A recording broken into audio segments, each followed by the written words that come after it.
With this guitar lesson video, we'll show you how to play an easy F chord shape for beginners. We'll also work on increasing chord vocabulary by introducing concepts such as movable chord shapes and chord voicings. With guitar tabs and chord diagrams, we'll cover it all with the step-by-step approach. Now, there are a lot of ways to play an F chord, and a lot of beginners make the mistake of learning the more challenging F chord, which is a bar chord shape where you play all 6 strings. Quite frankly, with this shape, even professional guitarists find it a bit challenging to get clarity from all the strings with this shape. So what we're going to do with this lesson is we're going to start with a basic 4-string F chord shape that's a little bit less challenging to learn. And we're going to focus just on the top 4 strings here. And the first objective of this lesson is to get a clear sounding arpeggio. The best way to learn chords is to learn to play them as arpeggios. An arpeggio is this: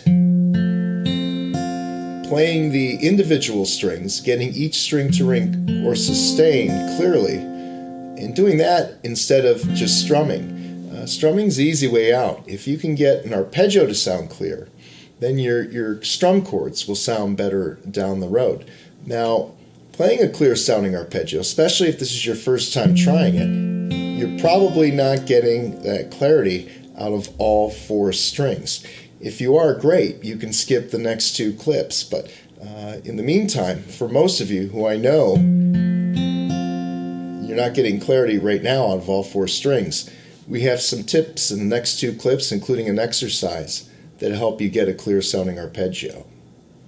In order to get clarity from an F chord arpeggio, I have an F chord exercise you can work on, and that's going to help build finger strength with the fretting hand. For most of us, that's the left hand. And how you go about it is you start with that initial F chord arpeggio, and I'm going to sound like a typical beginner. We're not going to get all the strings to ring clear. We'll probably get 2 strings to ring clear, the first 2, and then usually you'll be struggling with those next 2 strings. What we do with the F chord exercise is we don't stay with those same notes along the first fret and keep repeating them. We're going to repeat the arpeggio, but we're going to move up a fret every time we repeat the arpeggio. The idea is keeping the shape steady and in position, not moving the fingers around too much.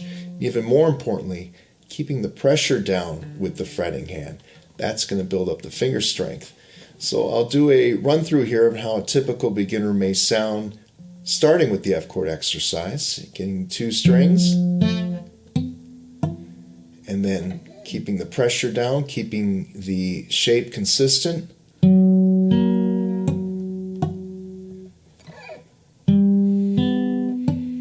Now as you move up, it should get a little easier. Notice how I got 3 on that one? Because as the frets get closer together, it gets easier to play. And there's where we would stop, and I played a clear one, a perfect one, just to give you an idea of how it should sound.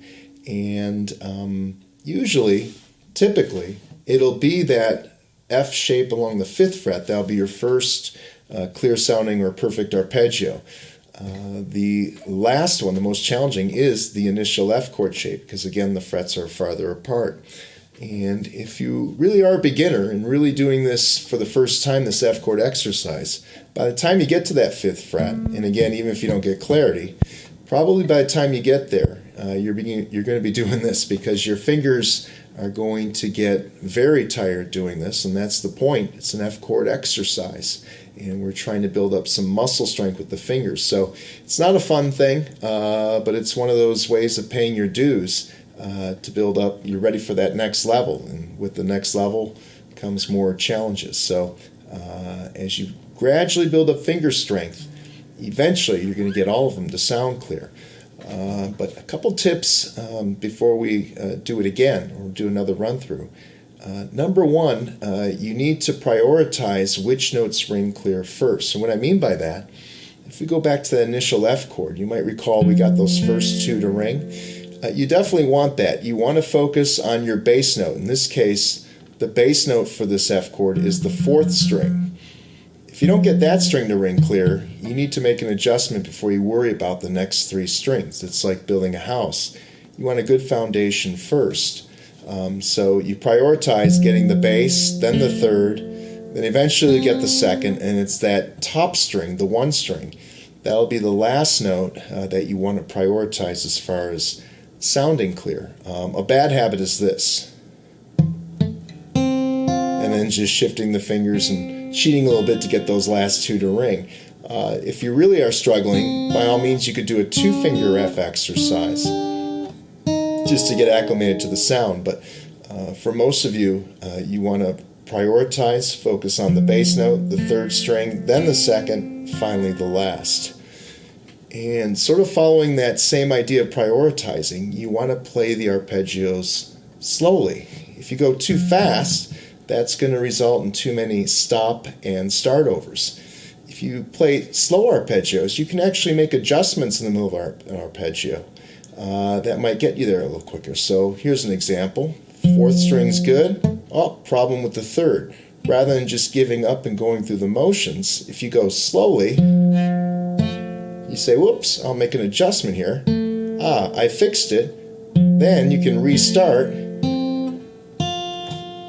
and that gets you there a little bit quicker. So playing slow arpeggios allows you to make corrections in the middle of the arpeggio, and again, that gets you there a little bit faster. Now, the objective is to get a 20 out of 20 score. In other words, we have 5 total arpeggios to play, 4 notes per arpeggio. That's 20 clear sounding notes. Again, that first perfect one will be probably the 5th fret, and the most challenging will be the first one. But when you can get all strings to ring clear, you know you have it down, and you have the F chord down, and you're ready to actually start using it maybe in some songs. So what we're going to do in the next clip, we'll provide an example of a 20 for 20 score on the movable F chord exercise. And you can also use that to practice along with as well.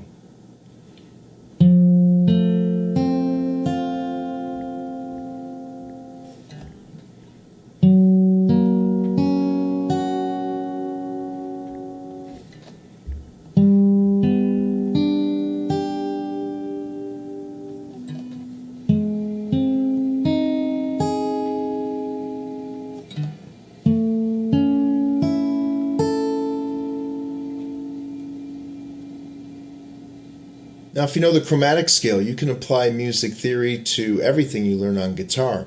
And that also applies to the movable F chord exercise.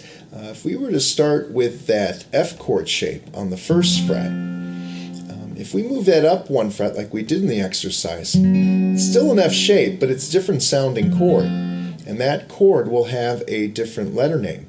If you know your chromatic scale and how to count up the fretboard, you might be able to use or apply some guitar logic and determine the letter name of this chord shape, the second chord shape moving up from F. And if you want, you can pause the video. In the next clip, we're going to go over how to name that chord along the 2nd fret. Moving the F chord shape up to the 2nd fret produces an F sharp chord. Chords are movable. If you know the chromatic scale, it's just a matter of counting up the scale to play a movable chord shape. Now, the rule for a chord shape to be movable is that every note needs to move up together or simultaneously, and that's what we do with this 4-string F shape. And if you know the chromatic scale, you actually have 12 potential chords with this one movable F chord shape. It's just a matter of counting up the scale. F, F sharp, G, G sharp, A, etc., etc. And so knowing the chromatic scale can dramatically increase your chord vocabulary. As long as the chord is movable, you in effect teach yourself or learn 12 new chords. Same concept that applies to enharmonic notes you can apply to chords. For example, the F sharp chord along the 2nd fret could also be called a G flat chord. If we move up the fretboard, F sharp, G, G sharp, A sharp, this chord, A sharp, could also be referred to as a B flat chord. With chord voicings, you have more than one way to play a particular chord. For example, if we go back to our guitar basics with our major chords, we know an open A chord is played like this. It sounds like this. With our new concept of the movable F chord shape, we have another way to play an A chord. F, F sharp, G, G sharp, A. And this other option for A is another chord voicing for A. Both of these chords are legitimate A chords because what you need to make up an A chord is a three-note combination of A, C sharp, and E. And both chord shapes have those three notes. Let's do another example here with C. We have an open C chord with the movable F chord shape, F, F sharp, G, G sharp, A sharp, B, C.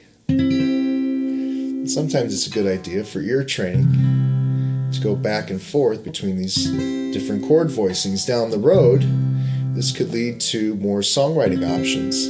We can add a little more variation or color to a song by changing the chord voicing. Let's do one more, and that'll be G major.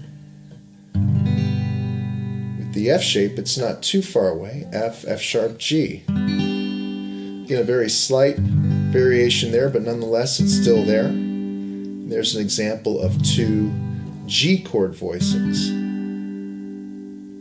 Now, many times guitarists will describe different chord voicings by fret positions. For example, a movable F chord shape played along the 5th fret is an A chord. Well, that can also be described as an A chord at the 5th fret position. If we played the F shape along the 8th fret, that's a C chord, also known as a C chord along the 8th fret position. Now, for this beginner's lesson, we're using chord shapes to help describe these chords. In time, as you get more familiar and you learn more movable chord shapes, you won't be describing the shape. You'll simply be describing the fret position, and then more experienced guitarists simply just know what chord shape to play. Understanding this concept of movable chords can dramatically increase your chord vocabulary. To make any chord movable, the general rule is that all the notes that make up the chord shape must simultaneously move together up or down the fretboard. And in theory, this makes all chord shapes movable. However, certain chord shapes simply don't fit the hand as well to make them movable chord shapes. Let's do an example here with, say, an open G chord. In theory, this chord shape is movable, but you simply can't just slide up the 3 fingers because in a G chord we also have the open strings, and every note must move up simultaneously to make a chord shape movable. So if we were to slide this G chord shape up 1 fret, all of the open strings need to be barred along the 1st fret. So to make this G chord shape movable, you have to adjust your fingers and then do a bar. And that is not an easy chord to play, especially you have to deal with chord changes. So again, in paper or on theory, all chord shapes are movable, but the way the hand is built, some of them just aren't feasible to play. From our previous guitar basics lessons, we covered all of the basic open chords.